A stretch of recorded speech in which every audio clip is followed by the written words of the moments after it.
Muy buenos días. Nosotros hablaremos específicamente de las implicaciones de Clostridium sindens, Escherichia coli y bacteroides macilienses en el desarrollo de cáncer de próstata. Empezaremos con una introducción al cáncer de próstata. El cáncer de próstata se caracteriza por tener un periodo largo de latencia, un crecimiento tumoral lento, y este aquí es el segundo cáncer más frecuente al ser diagnosticado en hombres, así como la sexta causa de muerte en hombres. Primero hablaremos sobre su clasificación en base a IARC. Nosotros investigamos y nos dimos cuenta que esta bacteria todavía no ha sido clasificada. Sin embargo, todavía hay estudios que sugieren que está relacionado con los procesos de carcinogénesis debido a su capacidad para producir ciertos metabolitos que afectan el ambiente prostático.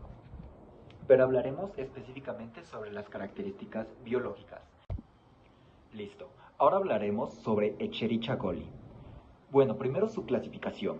Algunas cepas de Escherichia coli, como E. coli enterotoxigénica y enterohemorrágica, están clasificadas como carcinógenos de grupo 1 por la IARC, aunque esta clasificación sí está directamente relacionado con el cáncer de próstata, debido a sus mecanismos de acción, los cuales especificaremos más adelante.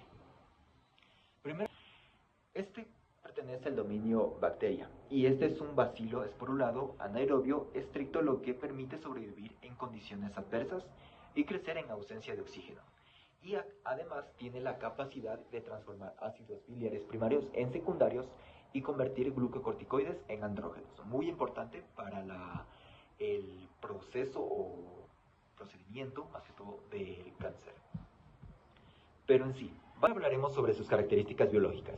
E. coli es un bacilo de 1 a 3 micras de longitud y de 0.4 a 0.7 micras de diámetro. Es una bacteria anaerobia facultativa, lo que permite crecer tanto en la presencia como en ausencia de oxígeno. Se identifica por su capacidad de fermentar lactosa y producir indol. Aunque muchas cepas son parte de la microbiota intestinal y no causan daño, hay algunas patógenas, como las que causan diarrea, infecciones urinarias y otras complicaciones.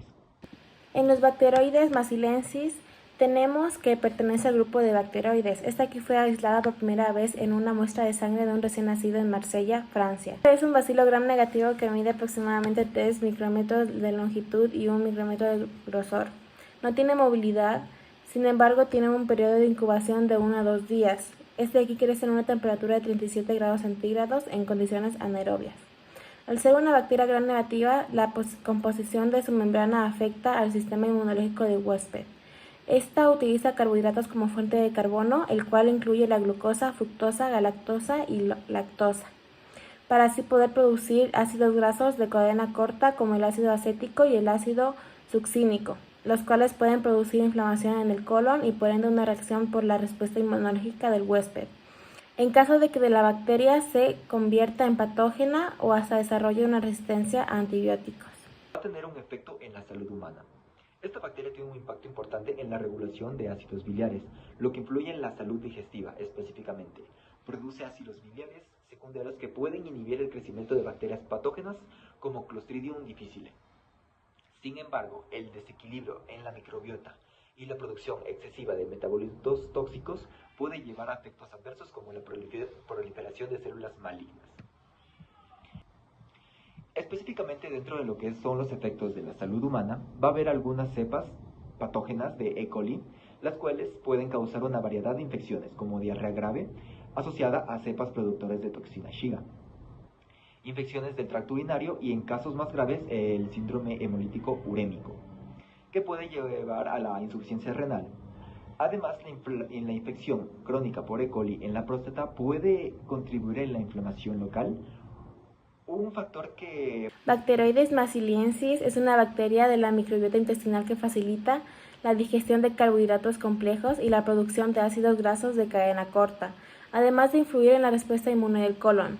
Aunque generalmente es un comensal benigno, puede causar infecciones si se desplaza a otras mucosas.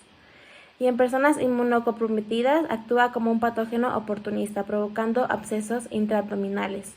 Un crecimiento anormal de esta bacteria también se ha asociado con enfermedades inflamatorias intestinales, como la colitis ulcerosa, al contribuir a la inflamación y al desequilibrio microbiano en el sistema digestivo.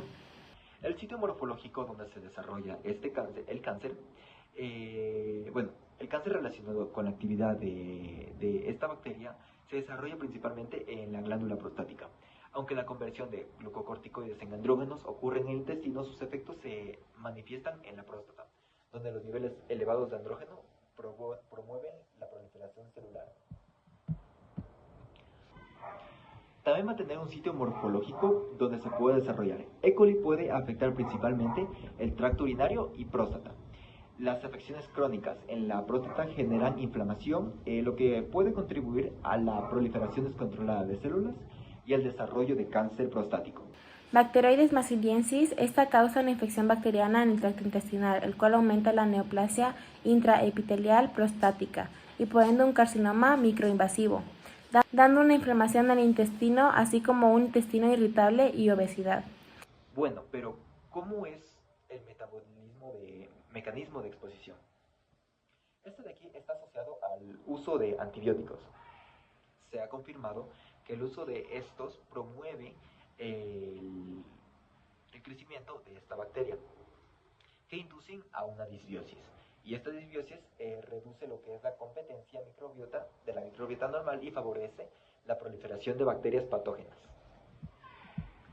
Dentro de lo que es el mecanismo de exposición, debes de tener en cuenta que se produce principalmente por el consumo de alimentos o aguas contaminadas como carne cruda o mal cocinada, leche no pasteurizada, alimentos contaminados. También puede darse por el contacto fecal oral en entornos con poca higiene, lo que facilita su diseminación.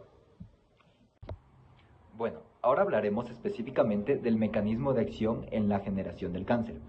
Este tipo de bacterias lo que hace es convertir los glucocorticoides en andrógenos, especialmente 11-beta-OHA, lo que hace es que eleva los niveles de andrógenos en el ambiente prostático. Está aumentando de andrógenos y puede promover un entorno favorable para el crecimiento de células prostáticas malignas. Pero en sí va a haber algún tipo de mutaciones relacionadas a este tipo de célula. Bueno, bacteria. Y es que puede estimular la proliferación celular a través del receptor de andrógenos AR. Si ocurre mutaciones en genes como TP53, la proteína P53 pierde su capacidad de reparar el ADN dañado, o inducir apoptosis. Esto permite que las células con ADN dañado sigan dividiéndose y contribuyendo a la formación de tumores. En Bacteroides maziliensis tenemos que la alteración de la población de Bacteroides maziliensis puede ser causada por el uso de antibióticos, permitiendo la proliferación en exceso de la bacteria, pues estos cambios causados por antibióticos en la microbiota intestinal afecta con la permeabilidad intestinal, introduciendo así el riesgo de cambios neoplásicos, induciendo una inflamación crónica. Una vez se detecte la inadición, como primer tratamiento se administra penicilinas, quinolonas, sulfonamidas y tetraciclinas, el cual aumenta el riesgo de cáncer de próstata. Pero ¿cuál es el mecanismo de acción para generar el cáncer? Ciertas cepas de E. coli producen una toxina genotóxica llamada colibactina, que tiene la capacidad de causar roturas en el ADN de las células del huésped. Este daño genético, junto con la inflamación crónica que puede inducir E. coli, aumenta el riesgo de que las células afectadas se transformen en cancerosas, contribuyendo a la carcinogénesis en la próstata. Va a haber algunos tipos de mutaciones relacionadas. Por ejemplo, lo que es la exposición de la colibactina, una vez hablada, puede inducir mutaciones en genes claves de la reparación de ADN, como la MLH1 y MSH2, que conducen a la acumulación de mutaciones y aumentan el riesgo de cáncer. Además, las mutaciones en el gen PIK3CA puede activar vías de crecimiento celular descontrolado, lo que contribuye a la progresión del tumor gracias a estas cepas.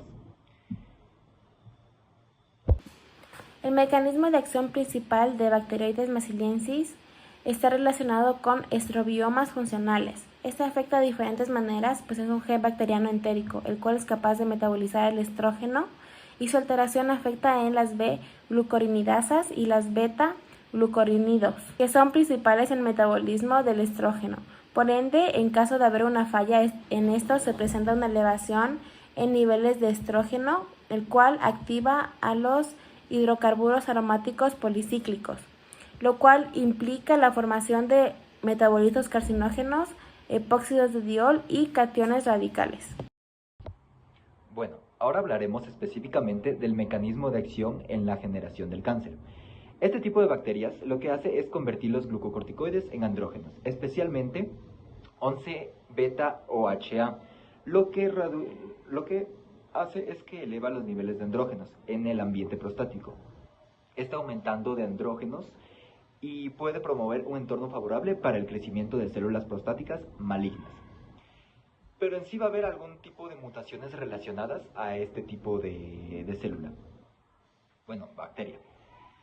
Y es que puede estimular la proliferación celular a través del receptor de andrógenos AR.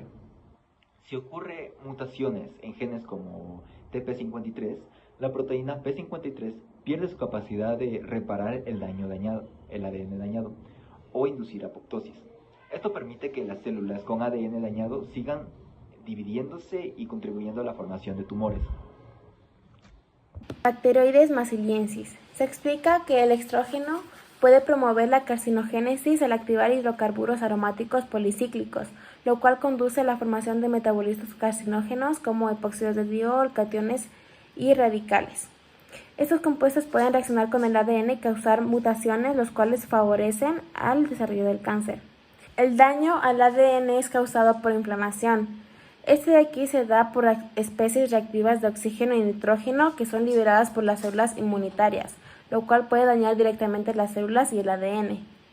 Este daño oxidativo es uno de los factores que pueden contribuir a la atrofia inflamatoria proliferativa, una condición precursora del cáncer de próstata.